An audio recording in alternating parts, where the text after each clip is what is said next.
Good morning, YouTube. This is Stuart here from Premium Fuel Magazine, and this morning we're going to do a quick little walk around of the 1990 Mustang you see here behind me, and we're just going to go through a quick little overview of the modifications that I've done so far, and from this point on I think I'm going to do some documentation of what I'm actually doing to this thing. So let's take a brief close look at the budget build of the Fox body Mustang. Up front, you've got the smoked headlights. Got the 35th anniversary wheels, eBay specials for $100. Unfortunately, the tires are shot. Have to get new ones of those pretty soon, but before I do, you know they'll get destroyed, burnouts. So on the inside, we've got the hydraulic e-brake, which is not fully installed yet. More on that later. Got the Moto custom shift boot,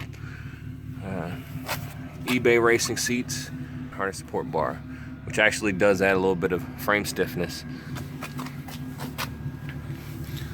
Underneath, you can see the subframe connectors and Flowmaster exhaust poking down a little bit.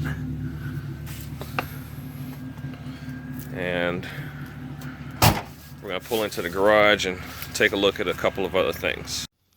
Alright, we're inside. Forgot to mention on the outside, we've got the Mach 1 front lip spoiler. That's a really great aesthetic piece. That's actually designed for the new age cars, but with some small cuts made to it, you can actually fit those onto an LX Fox body really easily. As you can see, the car is lowered quite a bit. We're going to work on this front wheel fitment a little bit later.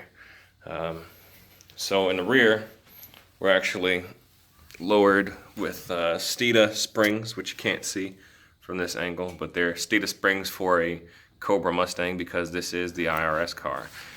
All right, the IRS was installed by One-Off Custom Cars and Motorcycles in Maryland, and if you can look down there, you'll actually see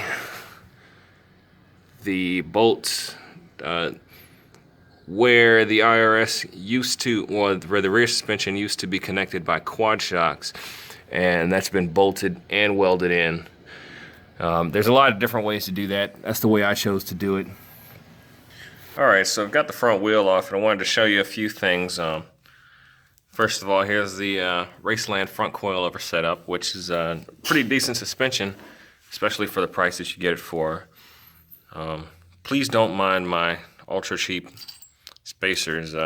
These are actually a necessity because if you convert to coilovers on a Fox body and you're using anything other than the stock wheels, it's going to hit on the side of the shock tower.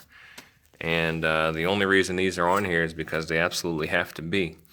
And with just these two washers, I mean, there's really almost still no clearance between here and the wheel. So I do have some legitimate spacers coming, but in the meantime, this is how I have to get by. This 5-lug rotor right here is the conversion kit from Late Model Restoration. This is absolutely the most simple way that you can convert your Fox body to a 5-lug setup. One thing you do want to keep in mind is that this center bore right here is so long that it can cause fitment issues with almost any kind of wheel other than factory wheels, because even if you do match the center bore, most wheels or even hub spacers have an additional lip on there that's going to prevent the center bore from going all the way through. So take, for instance, these spacers that I ordered, which are the correct center bore size,